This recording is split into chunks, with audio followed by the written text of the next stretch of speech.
وسلام علی عبادہ الذین اصطفیٰ اما بعد فاعوذ باللہ من الشیطان الرجیم بسم اللہ الرحمن الرحیم۔ سامعین عزیز وقار، آپ حضرات درس حدیث سماعت کر رہے ہیں اور آج ہماری اس کتاب سے ریاض الصالحین سے حدیث نمبر جو ہے 625 ہے۔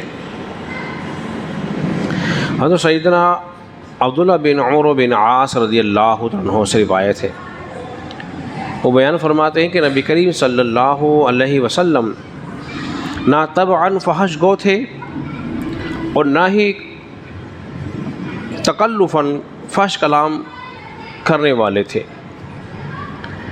اور آپ علیہ الصلوۃ والسلام نے تو فرمایا تم میں بہترین شخص وہ ہے کہ جس کے اخلاق سب سے اچھے ہیں۔ ذرا غور فرمائیے، نبی پاک علیہ الصلوۃ والسلام کا حسن اخلاق کا عالم کیا تھا کہ آپ کی طبیعت میں فحش گوئی نہیں تھی، بری باتیں نہیں تھی۔ جس طرح آج ہماری محفلوں میں جو باتیں ہوتی ہیں نا، وہ گندگی سے بھری ہوئی ہوتی ہیں۔ جب ہم کسی سے باتیں کرتے ہیں تو گالی گفتار کے بغیر تو ہماری کوئی بات مکمل ہوتی ہی نہیں ہے، اور نجی محفلوں میں جب ہم کہیں بیٹھتے ہیں تو فحش گوئی، گندے لطیفے، بیہودہ کلام، یہ ہماری طبیعت میں شامل ہے۔ جبکہ نبی پاک علیہ الصلوۃ والسلام کی زندگی ان تمام خرافات سے طیب و طاہر تھی۔ جس شخص کے اندر یہ بیہودگی ہوگی وہ اچھے اخلاق والا نہیں ہو سکتا۔ بتایا جا رہا تم میں تو بہترین لوگ وہ ہیں جس کے اخلاق اچھے ہوں گے۔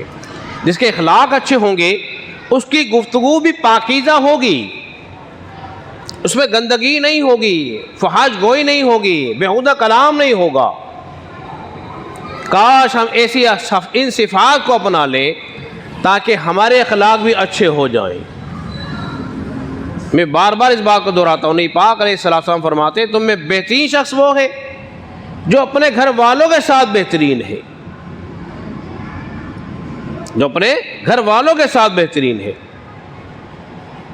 حضرت عائشہ صدیقہ رضی اللہ تعالیٰ عنہ فرماتی ہیں کہ میں گھر میں کام کاج کر رہی تھی، ایک برتن جو تھا نا میرے ہاتھ سے گر گیا اور ٹوٹ گیا۔ ایک تو برتنوں کی قلت اور ان میں سے وہ بھی ٹوٹ جائے، تو حضور صلی اللہ علیہ وسلم کی طرف دیکھا۔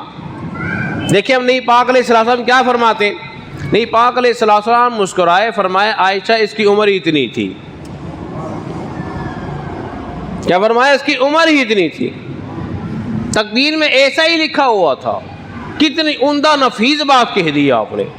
لیکن اگر آج ہمارے گھر میں سے اگر کوئی قیمتی برتن ٹوٹ جائے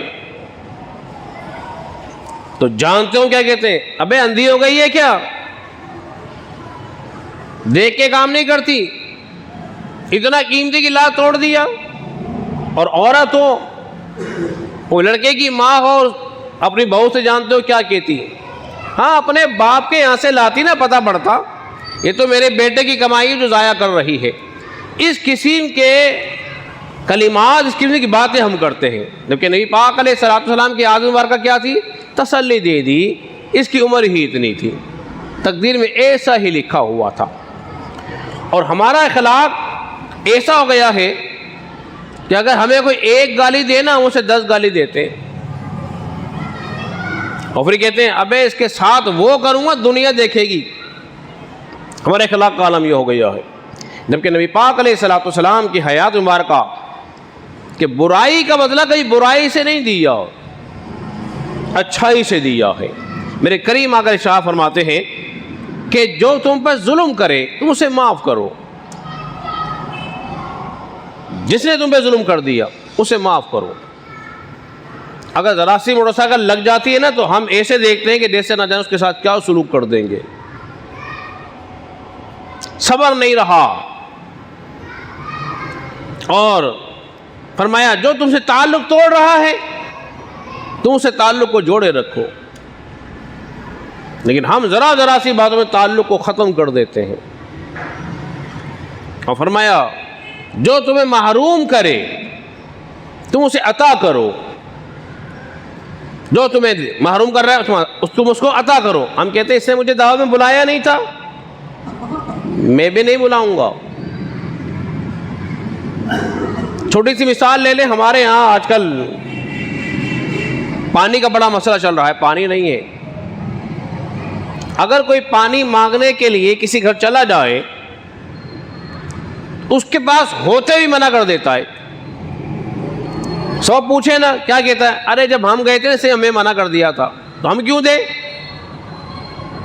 ہم کیوں دیں, اس نے بھی تو نہیں دیا تھا.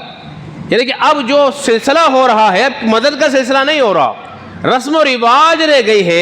اس نے بلایا تھا تو میں بھی بلاؤں گا, اس نے دیا تھا تو میں بھی دے دوں گا, جبکہ یہ طریقہ دوست بولیے نہیں ہے. حسن اخلاق تو وہ ہے جو ظلم کر رہا ہے تم اسے معاف کرتے رہو, جو تم سے تعلق توڑ رہا ہے تم سے تعلق کو مضبوط کرو, اور جو تمہیں محروم کرتا ہے اسے تم عطا کرو. پھر جب تم اس طرح زندگی گزارو گے یقین جانیے تمہاری زندگی بھی بڑھے گی, رزق میں اضافہ بھی ہوگا, اور اللہ تبارک و تعالیٰ تمہیں عزتوں سے نوازے گا. اللہ رب العزت کی بارگاہ میں دعا کریں کہ اللہ تبارک و تعالیٰ ہم سب کو سمجھنے اور عمل پیرا ہونے کی توفیق عطا فرمائے.